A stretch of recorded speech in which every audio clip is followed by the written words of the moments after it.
their names here? I demand to know who is at fault here! You're not pinning this on me! I'm telling you, it's that aim guy. Sal, dump it, lose it, get rid of me. I work hard. Well, if it gets to the boiler! The boiler? The boiler? What are we going to do? The boiler. What are we going to do? Yeah. And here it is, the point where things go excellently or horribly.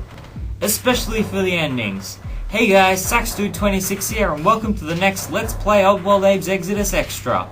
This time we're looking at the different endings you can get for your different Quarma. First up is the Angelic Quarma ending, which you've already seen, as it was in the Let's Play itself. We rescued all 300 Mudokons and got the best ending, as well as some pretty pictures at the credits screen. Again, no movie select this time round, but the cheat for it still exists, so it's not all that bad. Next up is the good Quarma ending, which is made considerably easier to get thanks to the help of Path Skip, provided you use it and have enough Mudokons left to get to Zulag 15 with more than 150 Mudokons saved.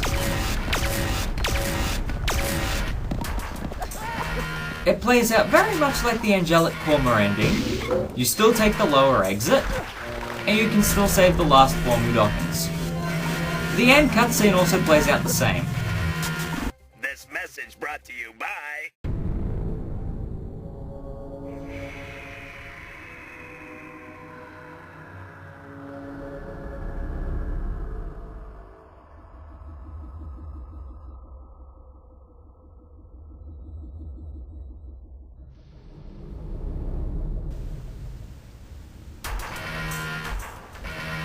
You did it, eh? You took out Soulstorm Brewery. But we guess you'll never know what it feels like to rescue all 300 Mudokons. So yes, that is literally the only change. You get a different ending at the end, and they say, good job, but you missed half of them. Or less. Still, only 150. But less than 300. And in hindsight, the reward is not so much worth it because most of the images are behind the credits and text in the credits sequence. However, this is where the good endings stop and things start taking a turn for the worst. Acting as the complete opposite of the good Quarma ending, next up is the bad Quarma ending. Simply put, it's the ending you get if you rescue less than 150 Mudokons. And thankfully I didn't have to kill a single one to get this ending. Which means you can easily access this ending simply by using level select and going straight to Zulag 15. The difference is noticeable as soon as you take the final exit. You dropped off here, midway to the actual exit. You can't normally access this if you get the good or Angelic Quarma ending. So let's see what awaits us through this bird portal.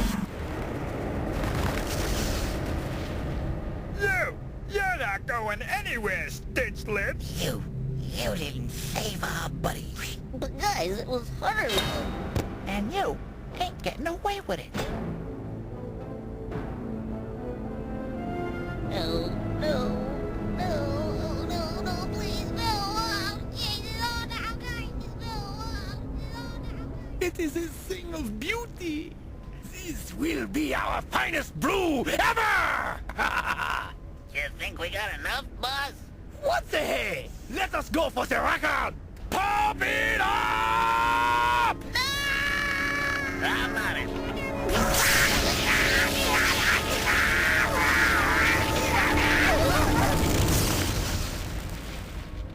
What? Oops, sorry, boss.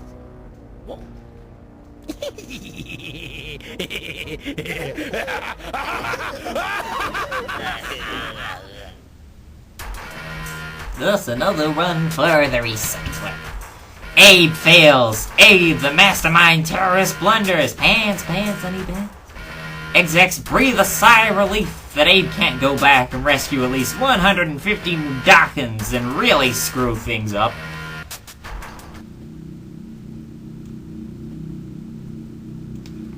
And so, if you get the bad Quarma ending, that's exactly what they do. They send you back to Fico Depot to try and make up for the horrible, horrible failure of a performance that you did, and try and rescue 150 Mudokons by the time you get to Zulug 15. However, now we come to the worst ending of all. That last ending is, of course, the Satanic Quarma ending.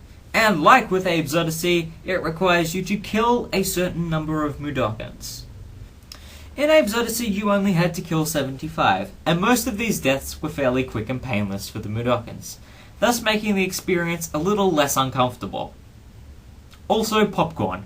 In Abe's Exoddus, where Mudokons have emotions, and what I'm about to say is actually quite clever on Oddworld inhabitants' part, killing Mudokons actually makes you feel genuinely guilty and sort of sick in the stomach, because a lot of times it requires you to kill Mudokons the slow and painful way, slapping them yourself. Actually, Abe himself has to kill them by force. Not a case of, Sleegs shooting them, having stuff dropped on them, having them fall down pits, having them walk through electric walls and just go, "Ah!" which in itself can sometimes be slightly humorous. Also popcorn. But you are pretty much forced to slap them to death with Abe himself, or get the Mudokons to slap each other to death, make themselves upset, and then they will commit suicide. And on more than one occasion, at least a dozen in fact, over the course of the game, this is needed to be done in huge groups. And as the game went on and I was trying to get the needed casualties to get this ending, I felt incredibly uncomfortable at times. The way this game is designed, it actually discourages you from doing this more and more, because you feel incredibly guilty for killing the Mudokons, and in certain spots, there'll be parts where blind Mudokons need to actually slap themselves to death, and because they're blind, they don't actually see the other Mudokons die, which means they don't become depressed. Instead of becoming depressed, they stay angry, which means if you slap another one of them, they'll just keep beating each other up until they eventually just sizzle to death. But I did eventually manage to get the required casualties to get the Satanic Quarma ending. Let's jump to that, shall we?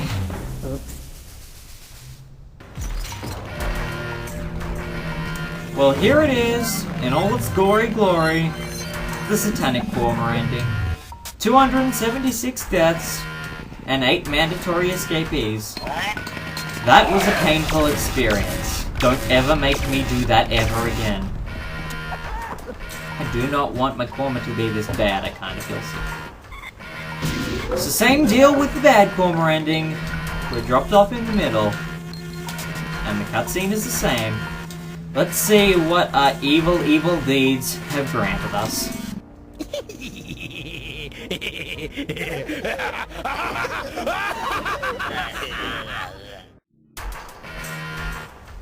The Magog on the march. Abe eliminates all Mudokon workers. The Mudokons have made you bulletproof to match your new job description. Go back to Fico and do it all over again. This time in style. And thus, our reward for killing all 276 of those poor Mudokons is invincibility. I'm going to backtrack to when I was actually discussing this ending and say it was very clever making your reward invincibility, because you don't actually have to get this ending to get invincibility, as I showed off in the cheats video. Invincibility is available as a regular cheat, so you don't have to completely massacre your entire species throughout this game just to make yourself bulletproof and bomb-proof and falling on your back proof. And a number of other kinds of proof. But yes, I don't want to have to kill that many Mudokons again if it's going to make them all commit suicide and be very sad. And that was rather twinged at my heartstrings a lot. That was very uncomfortable. So that's it for the different endings of Abe's Exoddus and this Let's Play Extra. See you next time for more Let's Play Oddworld Abe's Exoddus Extras. Oh, goodness me, that was painful. Hang on, it's demonic? Well, that's news to me. Might need to change that title card. Lovely.